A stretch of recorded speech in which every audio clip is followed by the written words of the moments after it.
Hello मेरे प्यारे से दोस्तों, इस एपिसोड की स्टार्टिंग में मिस यो बेबे से कहती हैं कि तुम जिस फ्लावर को ढूंढने के लिए यहाँ पे आए हो वो ice and fire Ying Yang valley के अंदर मौजूद नहीं है, क्योंकि उस फ्लावर का नाम है ब्लू सिल्वर एम्परस ग्रास, जो कि सुप्रीम एक्सिस्टेंस है ब्लू सिल्वर ग्रास क्लैन की। और मैं अगर गलत नहीं हूँ तो तुम्हारे लवर की मार्शल सोल भी ब्लू सिल्वर ग्रास होगी और उसे पॉइजन दे करके इन्फेक्ट किया गया होगा, जिसकी वजह से वो अब एक इवल सोल मास्टर बन चुकी है। यहाँ पे बेबी कहता है कि आखिर मुझे वो ब्लू सिल्वर एम्परस ग्रास कहाँ मिलेगी। तभी मिस योयो बताती हैं कि ब्लू सिल्वर एम्परस ग्रास हर एक एरा में सिर्फ एक ही होती है और लगभग 10,000 साल पहले सी गॉड तांग सेन की मदर ब्लू सिल्वर एम्परस ग्रास थी, जो कि तांग सेंग के गॉड बनते ही उनके साथ जा चुकी हैं। फिलहाल में अब कौन ब्लू सिल्वर ग्रास है इसके बारे में मुझे कोई अंदाज़ा नहीं है, और मैं तुम्हें बता दूं कि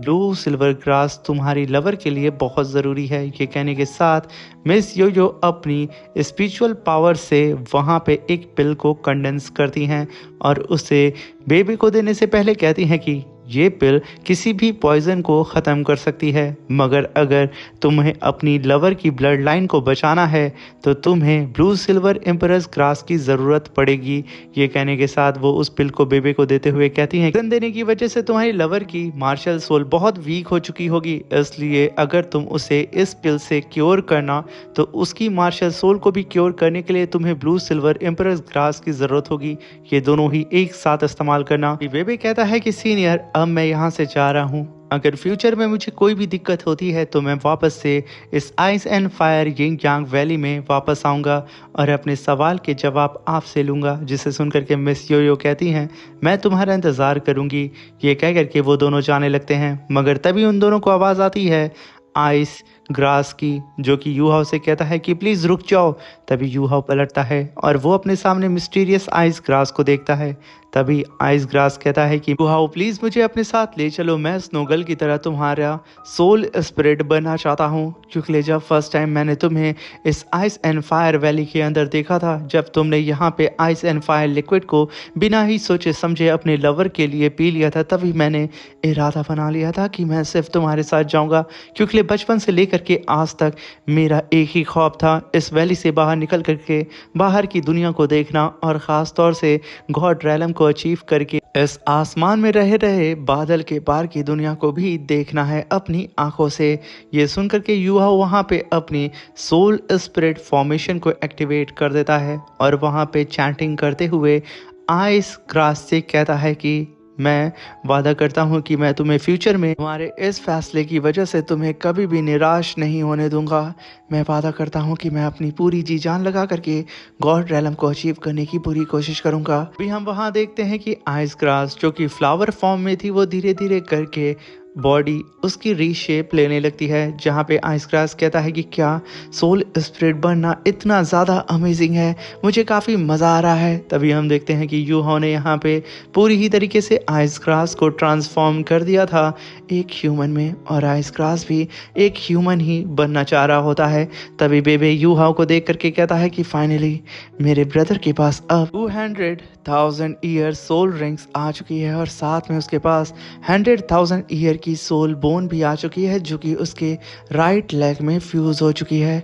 अगर देखा जाए तो अब मेरे लिटिल ब्रदर के पास टोटल 7 सोल रिंग हो चुकी है, और यहाँ पे सच में यू हाउ काफ़ी कमाल का नज़र आ रहा होता है। तभी यू हाउ बेबी के पास आता है और बेबी उसे मुबारकबाद देता है उसकी इस नई सक्सेस के लिए, क्योंकि इतिहास में ये पहली बार हुआ होता है कि कोई ग्रास स्पिरिचुअल मास्टर की सोल बनी हो, यानी कि सोल स्पिरिट। तभी हम देखते हैं कि आइस ग्रास यू हाउ की सोल सी के अंदर चला जाता है और तभी यू हाउ और बेबे वो दोनों ही मिस योयो को ग्रीट करके वहां से जाने के लिए बोलते हैं। और तभी हम देखते हैं सारे अदर ग्रास मिस योयो के पास आकर के यहाँ पे आइस ग्रास के न्यू ट्रांसफॉर्मेशन को देख के हैरान हो रहे होते हैं। वहीं पे यू हाउ और बेबे उस आइस एंड फायर वैली से निकल चुके थे और एक चट्टान पे आकर के लैंड करते हैं, जहाँ पे यू हाउ कहता है, ब्रदर मैं आपके साथ तांग सेक्ट नहीं जा सकता हूँ, मुझे डोंगर को देखने के लिए जाना है क्लियर स्काई सेक्ट में। बेबे आगे बढ़ करके यू हाउ को गले लगा करके उससे कहता है कि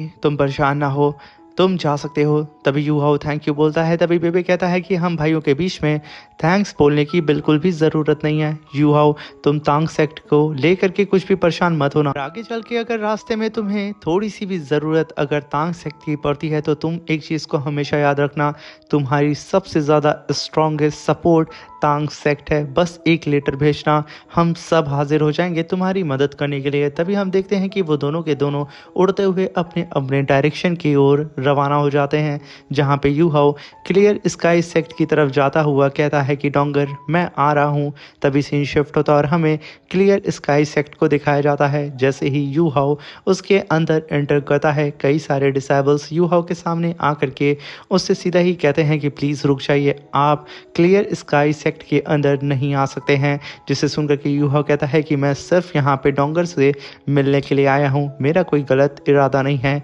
तभी सारे डिसेबल कहते हैं कि आपने ऑलरेडी मिस डोंगर को बहुत ही बुरी तरीके से इंजर्ड कर दिया है, वो इतनी ज़्यादा हार्म हो चुकी हैं कि वो मरने पे आ चुकी हैं और आप मुंह उठा करके दोबारा यहाँ पे आ चुके हैं। तभी यू हाओ कहता है मेरे सामने से हट जाओ, वरना कहीं ऐसा ना हो कि मैं रूड हो जाऊँ। ये कहने के साथ यू हाओ अपनी पावर को रिलीज करके अपनी सोल रिंग को रिलीज करता है। सारे ही डिसेबल यू हाओ की 100,000 ईयर सोल रिंग को देख करके एकदम दंग हो चुके थे। कोई भी यू हाओ के ऑरा प्रेशर के सामने टिक नहीं पा रहा होता है, सबकी कपकपी यहाँ पे छूट जाती है। और तभी अंकल ताई और अंकल नियो वहाँ पे अपियर होते हैं, जहाँ पे अंकल नियो यू हाओ से कहते हैं कि यू हाओ बेहतर यही होगा कि तुम यहाँ से चले जाओ। यू हाओ उन दोनों को ही देख करके उन्हें ग्रीट करते हुए कहता है कि अंकल प्लीज़ मुझे एक बार डोंगर से मिलने दें, भले ही मेरी गलती के लिए आप लोग मुझे पनिशमेंट दे सकते हैं, चाहे तो आप मुझे मार सकते हैं, मगर प्लीज़ मुझे डोंगर से मिलने दें। मैं चाहता हूँ कि मैं फेल हो गया था डोंगर को प्रोटेक्ट करने में, मगर प्लीज़ एक बार। मगर तभी वहाँ पे अंकल ताई भड़क जाते हैं और वो सीधा ही यू हाओ से कहते हैं कि लगता है कि तुम ऐसे नहीं मानोगे। ये कहने के साथ वो यू हाओ के सामने आके खड़े होकर के उससे कहते हैं कि अगर तुम डोंगर से मिलना चाहते हो तो तुम्हें मुझसे फाइट करके मुझे डिफीट करना होगा। जिसे सुन के यू हाओ कहता है कि अंकल आप जानते हैं कि हम दोनों के ही लेवल में काफ़ी ज़्यादा गैप है, यहाँ तक कि हम दोनों की स्ट्रेंथ और कल्टीवेशन में भी। जिसे सुन करके अंकल ताई कहते हैं तो फिर भूल जाओ डोंगर को। ये कहने के साथ वो गुस्से में वहाँ से जाने लगते हैं, मगर तभी यू हाओ कहता है कि अंकल ताई भले ही कुछ भी क्यों ना हो जाए, हम दोनों के बीच में कितना भी लेवल का गैप क्यों ना हो, मैं आपसे यहाँ पे लड़ाई करूँगा। ये कहने के साथ यू हाओ अपनी ट्रू बॉडी असुरा आई को एक्टिवेट करता है और यहाँ पे तैयार हो चुका था अंकल ताई से फाइट करने के लिए। तभी अंकल ताई यू हाओ की सोल रिंग को देख करके कहते हैं कि यू हाओ की 6 सोल रिंग कुछ ज़्यादा ही यूनिक है, असल में इसके पास तो पावर ऑफ डेस्टिनी है, इसके पास ये कैसे आ सकती है। मगर तभी अंकल ताई भी अपनी पावर को रिलीज़ करके अपनी सोल रिंग को वहाँ पे अपीयर करते हैं, जिन्हें देख करके यू हाओ कहता है कि अंकल ताई के पास तो 8 ब्लैक सोल रिंग और 1 रेड सोल रिंग है। सच में ये ग्रेट और टेरिफाइंग सोल रिंग कॉम्बिनेशन है। मगर तब तक तो अंकल ताई ने खींच के एक पंच यू हाओ को दे दिया था। यू हाओ वक्त रहते ही पीछे हट जाता है और आसमान में चला जाता है, जहाँ पे अब अंकल ताई भी आसमान में जा करके यू हाओ से फाइट करने लगते हैं। यू हाओ अपने क्लॉ से अंकल ताई के ऊपर अटैक करता है। अंकल ताई यू हाओ को ब्लॉक करके उसके पैर को पकड़ के उठा करके सीधा ही कई सारी चट्टान पे मार देते हैं, जहाँ पे यू हाओ कई सारी चट्टान को तोड़ते हुए ज़मीन पे जाके गिरता है, जहाँ पे आसमान में अंकल ताई और नीचे यू हाओ खड़ा होता है। मगर यू हाओ अभी भी घबराता नहीं है, जहाँ पे अंकल ताई काफ़ी पावरफुल फीस्ट अटैक यू हाओ के ऊपर करने के लिए चले जाते हैं। मगर तभी हम यू हाओ को देखते हैं जो कि अपनी असुरा आई को एक्टिवेट करके सोल इम्पैक्ट अटैक सीधा ही अंकल ताई के ऊपर कर देता है, जो अटैक जाके पूरी तरीके से अंकल ताई के दिमाग को हिला करके रख देता है और उन्हें एक डोमेन के अंदर कैप्चर कर लेता है। तभी अंकल ताई खुद को स्टेबल करते ही तुरंत ही फिर से यू हाओ के ऊपर अटैक करने के लिए जाते हैं। अंकल ताई को अपनी तरफ आता हुआ देख करके यू हाओ अपनी 6th soul skill destiny sorrow attack सीधा ही अंकल ताई के ऊपर कर देता है, जिसकी वजह से अंकल ताई जैसे ही यू हाओ के करीब पहुंचते हैं, यू हाओ ने अंकल ताई की पूरी सोल को ही बाहर निकाल के फेंक दिया था। वहीं पे अंकल ताई पूरी ही तरीके से एक ही जगह पे फ्रीज हो चुके थे। मगर अंकल ताई की इतनी पावर थी कि वो यहाँ पे यू हाओ के डोमेन को तोड़ने के साथ में अपनी सोल को भी वापस अपनी बॉडी के अंदर खींच के पीछे चले जाते हैं और फिर से गुस्से गुस्से में आकर के यू हाओ से फाइट करने लगते हैं, जहाँ पे वो एक बार फिर यू हाओ को पीछे ढकेल के उसके ऊपर काफी पावरफुल अटैक करने के लिए आगे बढ़ रहे होते हैं। इसे देख करके Yu Hao soul stripping destiny skull skill soul blast technique को परफॉर्म करता है और एक काफ़ी पावरफुल लेज़र बीम अटैक सीधा ही अंकल ताई के अटैक के ऊपर कर देता है। इस अटैक के लिए तो अंकल ताई रेडी नहीं थे, जो कि सीधा ही जा करके उनके फोरहेड को हिट करके नीचे ज़मीन पे उन्हें पटक देता है। अब यहाँ पे अंकल ताई भड़क चुके थे, वो गुस्से में अपने फायर टोर्नेडो को समन करते हैं और यू हाओ के डोमेन को वहाँ पे डिस्ट्रॉय करने में लग जाते हैं, जहाँ पे यू हाओ डेस्टिनी स्कल का इस्तेमाल करके अंकल ताई को एक ही जगह पे फ्रीज करके उन्हें सप्रेस करने की कोशिश कर रहा होता है। मगर यहाँ पे अंकल ताई की पावर इतनी ज़्यादा होती है कि वो यू हाओ के सप्रेसिंग सील को वहाँ पे धीरे धीरे करके डिस्ट्रॉय करने लगते हैं और एक ही बार में वो अपनी पावर को रिलीज करके यू हाओ के सप्रेसिंग सील को डिस्ट्रॉय करके काफी पावरफुल फीस्ट अटैक यू हाओ के ऊपर करने के लिए जाते हैं। तभी यू हाओ भी destiny judgement winter feast attack को समन करता है और सीधा ही अंकल ताई के फीस्ट अटैक के ऊपर कर देता है, जहां पे एक तरफ अंकल ताई का फीस्ट अटैक और दूसरी तरफ यू हाओ का, जहां पे ये दोनों ही पावर आपस में टकराती है। मगर अंकल ताई सीधे ही अपनी पावर को बढ़ा करके यू हाओ को उठा के पीछे पटक देते हैं। लास्ट इतना खतरनाक था कि यू हाओ का जो डोमेन होता है वो डिस्ट्रॉय हो जाता है और यू हाओ कई सारी चट्टान को तोड़ते हुए फिर से जमीन पे जाके गिरता है। मगर तभी आइस ग्रास अपीयर होकर के यू हाओ की सारी ही सोल स्किल को रिपेयर करने के साथ साथ उसकी बॉडी को भी रिकवर कर देता है। ये देख करके वहाँ पे अंकल नियो काफ़ी शॉक्ड होकर के कहते हैं कि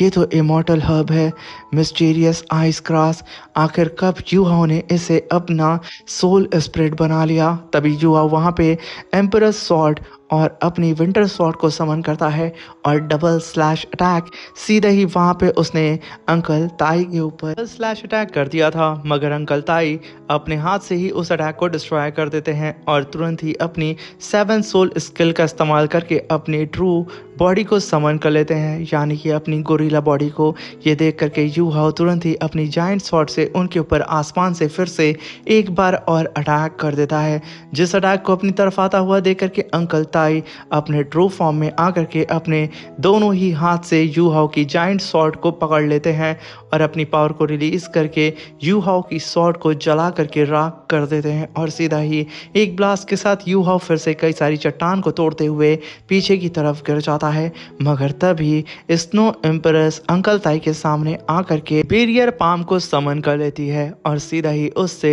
अंकल ताई के ऊपर अटैक करके उन्हें सप्रेस करने लगती है, जहां पे अंकल ताई अपनी पावर को रिलीज करके इंपीरियर पाम को अपने दोनों ही हाथ से रोक लेते हैं। ये देख करके वहां पे स्नो एम्परस हाउ के हाउ विंटर पाम को भी समन करके अपने पाम के साथ फ्यूज करके अंकल ताई के ऊपर अटैक कर देती है। मगर तभी अंकल ताई अपनी पावर को रिलीज करते हैं और उन दोनों ही पाम को एक ही बार में डिस्ट्रॉय करके चिल्लाते हुए उन दोनों के सामने आकर के कूद करके उन दोनों के ऊपर अटैक कर देते हैं। अंकल ताई को अपनी तरफ आता हुआ देख करके यू हाओ तुरंत ही वहां पे आइस एम्परस बॉडी को समन कर लेता है और उससे ही अंकल ताई से फाइट करने लगता है। मगर अंकल ताई तो यहाँ पे आइस एम्परस को भी उठा करके पीछे फेंक देते हैं। ये देख करके वो दोनों ही एम्परस पीछे जाते हैं और यू हाओ वहाँ पे डबल एम्परस डुअल बॉडी फ्यूजन टेक्निक को परफॉर्म करता है और तभी हम एक जाइंट सी डुअल एम्परस जाइंट बॉडी को देखते हैं, जो कि अपनी स्वॉर्ड को लेकर के अंकल ताई के अटैक को होल्ड करके उनके ऊपर अपनी स्वॉर्ड से अटैक करने लगती है। मगर अंकल ताई पंचों की बरसात करके उसे भी उठा के पीछे पटक देते हैं। ये देख करके यू हाओ वहाँ पे आइस एम्परस की बाइंडिंग टेक्निक को परफॉर्म करके अंकल ताई को एक जगह पे सप्रेस करता है और आसमान से मून आइज ब्लेड से सीधा ही अंकल ताई के ऊपर अटैक करने लगता है। अंकल ताई के ऊपर मून ब्लेड की बारिश होने लगती है, मगर अंकल ताई उन सारे ही अटैक को डिस्ट्रॉय करके यू हाओ के बाइंडिंग अटैक को भी डिस्ट्रॉय कर देते हैं और सीधा ही काफ़ी पावरफुल फीस्ट अटैक अब यहाँ पे समन करके अंकल ताई यू हाओ के ऊपर अटैक करने के लिए जा रहे होते हैं, जहां पे यू हाओ अब आइस एम्परस स्नो एम्परस और अपनी पावर को फ्यूज कर देता है। एक जाइंट से आइसबर्ग को लेकर के अंकल ताई के ऊपर अटैक करने के लिए आ जाता है। इन दोनों की ही पावर की वजह से आसपास के लोगों को बहुत ज़्यादा तकलीफ हो रही होती है, जिसे देख करके अंकल नियो काफ़ी ज़्यादा गुस्साते हैं और वो अपनी पावर को रिलीज करते हैं। जैसे ही ये दोनों ही पावर आपस में टकराती उससे पहले ही अंकल नियो अपनी ट्रू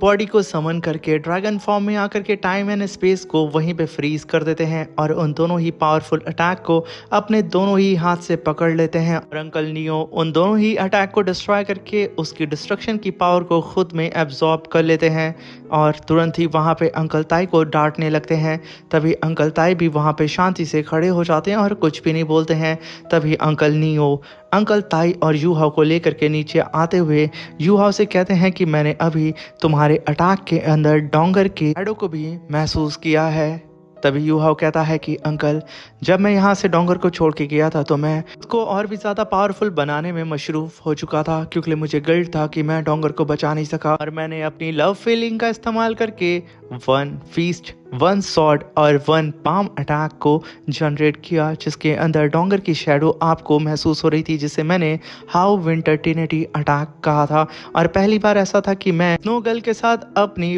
1 पाम अटैक को फ्यूज किया था, जिसका डिस्ट्रक्शन सच में काबिल तारीफ था। जिसे सुनकर के अंकल नियो कहते हैं कि तुम्हें पता है अंकल ताई ने यहाँ पे सिर्फ अपनी 30% पावर का इस्तेमाल किया है, मगर इससे एक बात साफ जाहिर होती है कि यूहाओ तुम्हारी पावर और तुम्हारी पोटेंशियल लिमिटलेस है। यहीं पे यूहाओ एकदम शॉक्ड होता है अंकल ताई ने जो 30% सिर्फ अपनी सोल पावर का इस्तेमाल किया था ये सुन करके। तभी अंकल नियो यूहाओ को बताते हैं कि यूहाओ, डोंगर के फादर का हमें एक लेटर आया था और उसमें लिखा था कि हम कैसे डोंगर का इलाज कर सकते हैं। हमने उसी तरीके से डोंगर का इलाज करके उसकी जो बीमारी थी उसे दूर कर दिया था, जिसकी वजह से डोंगर अब जाग चुकी है। मगर एक अफसोस की बात यह है कि डोंगर कुछ वक्त की यादें भूल चुकी है, जैसे कि तुम्हारे और हमारे साथ इस बीच में बिताए हुए सारे ही पल को। और वो इस समय अपने फादर के साथ कहाँ पे है इसके बारे में तो हमें भी नहीं पता है। ये सुनकर के यूहाओ कहता है कि मैं काफ़ी खुश हूँ। ये सुनकर के वो दोनों ही अंकल कहते हैं कि क्या डोंगर तुम्हें भूल चुकी है और तुम कह रहे हो कि तुम खुश हो। तब यूहाओ कहता है कि अरे अंकल, आप गलत समझ रहे हैं। मैं खुश इसलिए हूँ क्योंकि डोंगर अब जाग चुकी है, उसकी बीमारी दूर हो चुकी है, ना कि इसलिए कि वो मुझे भूल गई है। अब मैं रात दिन और मेहनत करके कोई ना कोई ऐसा हल ज़रूर ढूंढूंगा जिससे मैं डोंगर की खोई हुई याददाश्त को वापस ला सकूं। इसलिए प्लीज़ अंकल, अब आप लोग मुझे यहाँ से जाने की परमिशन दे। और हाँ अंकल, प्लीज़ मुझे माफ़ करिएगा, मैंने बिना बताए ही यहाँ पे आकर के बहुत बड़ी गलती की। मगर आप जानते हैं ना कि मैं डोंगर से कितना प्यार करता हूँ, मैं उसके बिना नहीं रह सकता हूँ। ये कहने के साथ यूहाओ दोनों ही अंकल को ग्रीट करके वहाँ से जाने लगता है। तभी अंकल नियो कहते हैं कि ये लड़का हमारी लिटिल प्रिंसेस से हद से ज़्यादा प्यार करता है और मुझे ऐसा लग रहा है कि ये आज हद से ज़्यादा मोटिवेट होकर के यहाँ से जा रहा है और आने वाले वक्त में ताई तुम थोड़ा सावधान रहना। हो सकता है कि तुम्हारी 30% भी सोल पावर इसके सामने कुछ भी ना हो। ये सुन करके अंकल ताई वहाँ पे हंसने लगते हैं और तभी हम यूहाओ को देखते हैं जो कि क्लियर स्काई सेक्ट से निकल करके सीधा ही अपनी मॉम के ग्रैब यार्ड के पास जाने लगता है और अपने हाथ में फ्लावर लिए हुए वो कहता है कि मॉम, फाइनली इतने सालों के बाद मैं आपसे मिलने के लिए आ चुका हूँ। डोंगर अब जाग चुकी है, मुझे ये आपको बताना था। और मैं बता दूं कि मॉम, मैंने जब कमज़ोर था तो मैंने आपको खोया, मगर आज मैं इस दावलॉग कॉन्टिनेंट में कुछ पावरफुल लोगों में से गिना जाता हूँ। मुझे और भी ज़्यादा पावरफुल मॉम बनना है क्योंकि मुझे डोंगर को बचाना है किसी भी कीमत पे। मगर जब यूहाओ अपने मॉम की कब्र को देखता है वो एकदम शॉक्ड हो चुका था क्योंकि उसकी मॉम की कब्र बिल्कुल एक क्वीन की तरह अब सजी हुई थी। इसी के साथ मेरे प्यारे दोस्तों ये शानदार सा एपिसोड ख़त्म होता है। Thank you for watching.